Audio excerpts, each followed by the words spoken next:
నువ్వు కోడల్ని ప్రేమించావు. అది తప్పు కాదు. కానీ నీ ప్రేమని ఎక్కడ చూపించాలో అక్కడే చూపించాలి. ప్రేమ అనేది మనసులో చూపించాలి. చేతలో చూయించాలి. అభిమానంలో చూయించాలి. మాటలో చూయించాలి.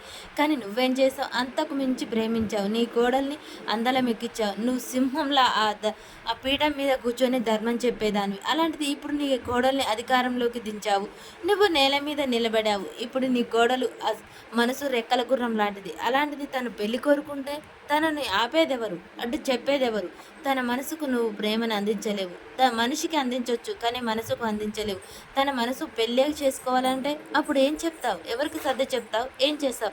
లేదు, నా కోడలు అలా ఎప్పటికీ చేయదు. నా కోడలు నేను ఎంతగానో ప్రేమించాను. నా కొడుకు పోతూ నాతో మాట తీసుకున్నాడు.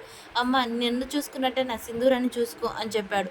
అలాంటిది నేను నా కొడుకు కంటే తక్కువగా ఎలా చూసుకోగలను? నా కోడల్ని ఎవ్వరేమనుకున్నా సరే ప్రేమగానే చూస్తావు. చెంచలమ్మ, ప్రేమ చూసుకో, అది కాదనట్లేదు. కానీ దానికి కూడా పరిధులు ఉంటాయి. హద్దులు అనేది ఉంటాయి. నువ్వు హద్దులు తప్పి ఎక్కువగా ప్రేమించావు. ఇప్పుడు బాధపడితే లాభం లేదు.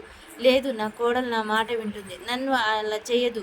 తను ఎప్పటికీ పెళ్లి చేసుకొని పోలేదు. నన్ను కాదనలేదు అనగానే నీది భ్రమ చెంచలమ్మ. అది రేపే తెలుస్తుంది ఏదైంది అనగానే, లేదు లేదు అలా ఒప్పుకోను అని చెప్పేసి చెంచలమ్మ అయితే తన ఆత్మతో వాదిస్తూ ఉంటుంది. ఇక చెంచలమ్మ నిద్రపోతూ ఉంటుంది. అలా నిద్రపోయి లేచేసరికి సింధూర కాఫీ తీసుకొని అయితే ఆ గదిలోకి వస్తుంది. అలా నవ్వు ముఖంతో వచ్చి, అత్తమ్మ కాఫీ తీసుకోండి అనగానే చెంచలమ్మ చాలా కోపంగా చూస్తుంటుంది. ఏంటత్తమ్మ, నాతో మాట్లాడవా? నైట్ కూడా మీరు భోజనం చేయలేదు.